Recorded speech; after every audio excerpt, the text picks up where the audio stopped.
तो ये है तुलसी का काढ़ा और इस समय सभी के घरों में किसी ना किसी फॉर्म में कोई ना कोई काढ़ा चल ही रहा होगा। तो guys welcome back to the channel. मेरा नाम है नीतीश और प्रोफेशन से मैं हूँ एक सॉफ्टवेयर डेवलपर। मैं रहता हूँ बैंगलोर में और मैं बनाता हूँ ट्रैवल व्लॉग, राइड व्लॉग्स, मोटो व्लॉग्स। और आप सोच रहे हो कि मैं ये क्यों बता रहा हूँ? भाई बताना पड़ रहा है क्योंकि मेरे इस चैनल पे जो लोग नए जुड़े होंगे वो लोग सोच रहे होंगे यार ये बंदा बनाता क्या है, ये क्या दिखा रहा है। वेल जैसा आपका हाल है वैसा मेरा ही हाल है। ना तो कहीं ट्रैवल कर पा रहे हैं और ना ही बन पा रहा है किसी भी तरह का कंटेंट। तो अब कंटेंट बनाए तो बनाए क्या, अपना एक्सपीरियंस जो मैंने गेन किया है कुछ राइड्स करके, जो कि साउथ में कुछ राइड्स थी उन्हें, और सिक्किम की राइड जो मैं यहाँ बैंगलोर से सिक्किम गया था, तो उसमें से जो मुझे नॉलेज गेन हुआ है वो आपके साथ शेयर करूं और हो सकता है कि ये आपको हेल्प करे आपकी अगली राइड को प्लान करने में। तो मैं इस वीडियो में डिस्कस करने जा रहा हूँ राइड प्लान करने का तरीका बेस्ड ऑन लोकेशन जहाँ पे आप जा रहे हो, कौन सी रूट को आप फॉलो कर रहे हो, कितना आप किलोमीटर कवर कर रहे हो, क्या आप खा रहे हो और आप कहाँ रह रहे हो। इसके अलावा बहुत सारी अदर क्राइटेरियाज हैं जैसे कि आपके riding gears, safety gears etcetera etcetera. वो धीरे धीरे सब्सिक्वेंट वीडियोस में ये सीरीज़ में बनाने की कोशिश करूँगा। तो बेसिकली जब हम राइड प्लान करते हैं तो हमारे दिमाग में सबसे पहले स्ट्राइक करता है कि हम किसी एक पर्टिकुलर लोकेशन पे जाएं। तो वो लोकेशन का जो डिस्टेंस है वो आपको डिसाइड करने में मदद करता है कि आपकी राइड किस तरह की होगी। तो लोकेशन के बेसिस पे बेसिकली जो हम राइड करते हैं उस पर्टिकुलर लोकेशन के डिस्टेंस के हिसाब से अपनी राइड को 3 टाइप में डिवाइड करते हैं।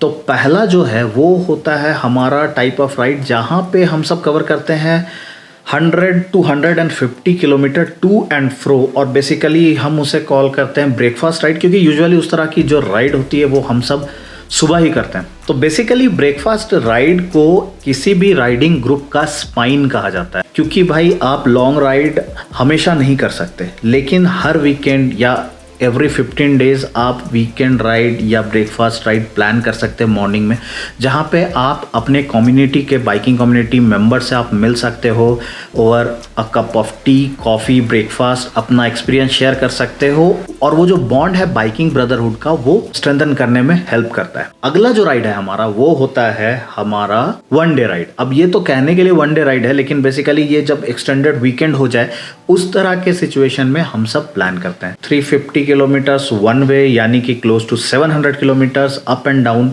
उस तरह का राइड होता है जहाँ पे बेसिकली हम सब एक पर्टिकुलर अकोमोडेशन वाले स्पॉट को पहले से प्रीफिक्स कर लेते हैं कि यहाँ पे हमें जाना है, ओवरनाइट स्टे करना है, कैंपिंग करनी है, बॉनफायर करना है। उस पर्टिकुलर स्पॉट के आसपास अगर कुछ ऐसा साइट सीइंग स्पॉट है वो देखा। तीसरे तरह का राइड है जो कि टू एंड फ्रो, अगर आपका 1500 से लेकर 2000 किलोमीटर का अगर राइड हो जाए तो उस तरह के राइड को आप कह सकते हो लॉन्ग राइड। इस तरह की राइड जो हम करते हैं, सिमिलर काइंड ऑफ राइड हमारे जो कम्युनिटी के मेंबर्स हैं, बाइकिंग कम्युनिटी के मेंबर्स हैं, वो सब भी करते हैं। तो बात करते हैं प्रशांत से जो कि हजारीबाग में रहता है। वो पार्ट है road and wheels motorcycling club जो हजारीबाग में है उसका, और he has a YouTube channel as well, road and wheels. तो चलिए उससे जानते हैं कि वो उसे किस तरह का राइड पसंद है और बेसिकली वो राइड को किस तरह से प्लान करता है। नमस्कार दोस्तों, मैं हूं प्रशांत, एक मोटर ट्रैवलर, और एक मेरा छोटा सा चैनल भी है रोड एंड व्हील्स। तो आज हम लोग बात करेंगे राइड्स पे। मोस्टली 3 कैटेगरी में राइड्स होते हैं। पहला ब्रेकफास्ट राइड, दूसरा 1 डे राइड्स और तीसरा लॉन्ग राइड्स। ब्रेकफास्ट राइड मतलब मैं उतना बड़ा फैन नहीं हूँ ब्रेकफास्ट राइड्स का, और अगर मैं बात करूँ 1 डे राइड्स को लेके तो 1 डे राइड अच्छा लोकेशन है, अच्छा डेस्टिनेशन है तो ठीक है, प्रीफरेबल है। बट मैं जिसको बहुत ज़्यादा पसंद करता हूँ वो है लॉन्ग राइड्स। आपको लॉन्ग राइड्स में एक नई डेस्टिनेशन, नया कल्चर एंजॉय करने को मिलता है, जिसकी वजह से मुझे लॉन्ग राइड्स बहुत ज़्यादा पसंद है। तो आज हम लोग बात करने जा रहे हैं लॉन्ग राइड्स प्लानिंग के ऊपर कि कैसे हम लोग एक लॉन्ग राइड को प्लान कर सकते हैं। तो प्लानिंग में अगर मैं बात करूँ तो बहुत सारा फैक्टर होता है, बट जो 3 सबसे बड़ा फैक्टर होता है आज हम उस पर ही डिस्कस करेंगे। तो पहला फैक्टर हो गया रूट, दूसरा फैक्टर हो गया फ्यूल, एंड तीसरा फैक्टर हो गया एकोमोडेशन। अगर पहला फैक्टर रूट्स को हम लेके चले तो क्या देख के हमें रूट अपना चूज करना चाहिए। आप अगर मोटरसाइकिल से कहीं ट्रैवलिंग कर रहे हो तो आपको सेफ्टी सबसे पहले अपनी देखनी है। तो आप जो रूट आप लेने वाले हो उसका हिस्ट्री क्या रहा है, मतलब कि वो रूट थोड़ा सेफ है या नहीं। कि अगर मैं एक रूट शॉर्ट है, एक लॉन्ग रूट, दोनों आइडियल है, बस हमको एक लोकेशन से दूसरा लोकेशन पहुंचना, बीच में हमको कुछ भी कवर नहीं करना, तो फिर उस केस में आप शॉर्ट रूट को ले। ताकि आपका फ्यूल भी बचेगा, टाइम भी बचेगा। अगर आप लॉन्ग रूट है और लॉन्ग रूट में आप देख रहे हो कि अगर मैं लॉन्ग रूट से जाता हूँ और एक सुंदर सा लोकेशन बीच में आ रहा है, एक अच्छा व्यू आने वाला है उस रूट से, देन फिर आप लॉन्ग रूट को प्रीफर करो। अब हम बात करते हैं फ्यूल को लेके। आप कैसे डिसाइड करते हो कि फ्यूल कितना लगेगा मेरे पूरे के ट्रिप के ऊपर। जैसे कि मैं यहाँ से सिक्किम के लिए जा रहा हूँ, तो मैं देख रहा हूँ कि पूरे सिक्किम के ट्रिप में मेरे 2000 किलोमीटर चलना है, तो उसमें से हाईवे कितना होगा, उसके बाद फिर पहाड़ी इलाका कितना आएगा, ट्रैफिक कितना फेस करना पड़ेगा, तो एक रफ कैलकुलेशन कर लो। अब उसमें क्या होता है, जितना दूर आप पहाड़ पे हो उसमें आपकी माइलेज ड्रॉप होने वाली है। सो आपकी बाइक अगर ऑन एन एवरेज 30 के माइलेज नॉर्मल कंडीशंस पे दे रही है, तो मैं उस जगह पे बोलना चाहूँगा कि आप जब ट्रिप के लिए माइलेज कैलकुलेट कर रहे हो तो आप उसको 25 रखो, और पहाड़ वाले जो एरिया है उसमें आप 22 कर दो। इससे क्या होगा कि आप हमेशा सेफर साइड रहोगे। कैलकुलेशन में कम कहीं करना ही नहीं है, ज़्यादा से ज़्यादा कैलकुलेट करके चलना है, कम में हो जाता है तो बहुत बढ़िया। तीसरा और मेन चीज़ जो आता है होटल एकोमोडेशन। तो देखो, अगर एकोमोडेशन की बात करें, आप लोग उसको भी कैटेगराइज कर सकते हो कि 3 तरह में। जैसे कि एक बेसिक लेवल का एकोमोडेशन हो जाता है, सेकेंडरी पे थोड़ा सा डिसेंट लेवल का एकोमोडेशन हो जाता है, और अगर मैं थर्ड पे जाऊँ तो फिर लग्जरियस हो जाता है। देखो, अगर आपके पास पैसे हैं, पूरा पैसे, तो लग्जरी में जाओ। हम यहाँ पे बात करेंगे डिसेंट और बेसिक लेवल के होटल्स की, क्योंकि मैं वैसा ही ट्रैवल करना पसंद करता हूँ। मान के चलो यहाँ से हम लोग सिक्किम जा रहे हैं, आपका जो मेन लोकेशन होने वाला है वो होने वाला है गैंगटॉक। तो आप यहाँ से जब गैंगटॉक निकल रहे हो, पॉइंट ए से गैंगटॉक के लिए जा रहे हो, तो पॉइंट ए से गैंगटॉक जाने में आपको बीच में जो हॉल्ट लेना पड़ेगा उसके लिए एकोमोडेशन अलग बात करेंगे, और हम तो गैंगटॉक पहुंच के जो एकोमोडेशन लेंगे उसके लिए अलग बात करेंगे। पॉइंट ए के बाद जहाँ पे हम बीच में जो एकोमोडेशन ले रहे हैं वो कैसा ले सकते हैं। उस केस में ज़्यादातर कोशिश करो कि कोई भी शहर के आसपास होटल ले रहे हैं तो हाईवे साइड्स लें। उससे 2 फायदा होता है। एक, अगर हाईवे साइड के होटल आप जा रहे हो तो थोड़ा सा मतलब कि आपको डिसेंट अमाउंट का भी होटल थोड़ा प्राइस कम में मिल जाएगा। दूसरा, अगर आप कुछ दोस्त लोग हो और आप लोग अगर हार्ड लगेज के साथ जा रहे हो, मतलब कि बैग वाला लगेज नहीं, वो पैनियर्स ये सब के साथ जा रहे हो, हम लोग ढाबा में रुकते हैं। मतलब कि रात यहाँ से निकले, रात हुआ तो ढाबा में खाए।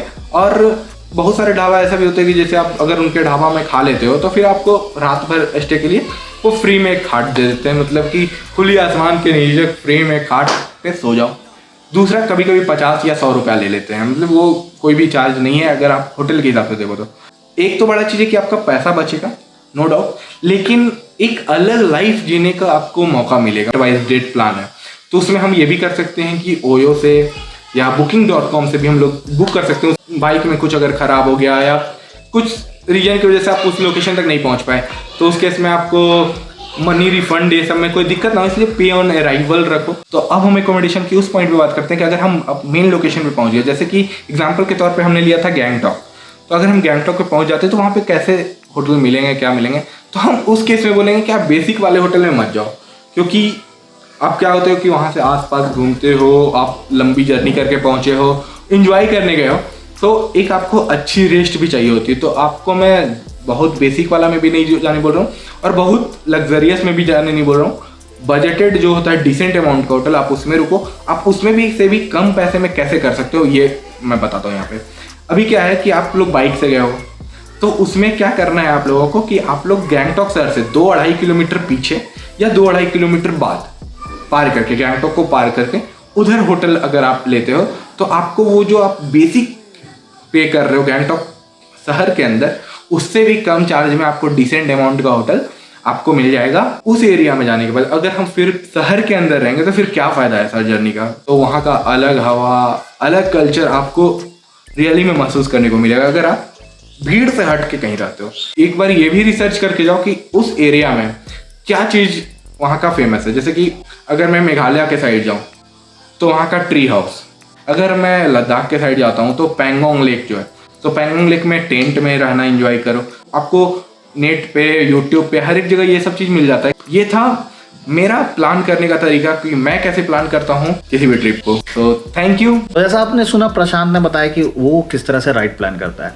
होपफुली ये आपको हेल्प कर सके आपकी अगली राइड को प्लान करने। तो कैसा लगा ये वीडियो आप कमेंट सेक्शन में लिख करके बताओ। अच्छा लगा हो तो लाइक कर दो, अपने फ्रेंड्स के साथ शेयर करो। अगर कोई क्वेश्चन है तो आप कमेंट सेक्शन में लिख करके पूछ सकते हो। मेरा इंस्टाग्राम हैंडल है ये, आप मुझे डीएम भी कर सकते हो अगर उस तरह का कोई कंफ्यूजन है। होप ये वीडियो आपको पसंद आया हो।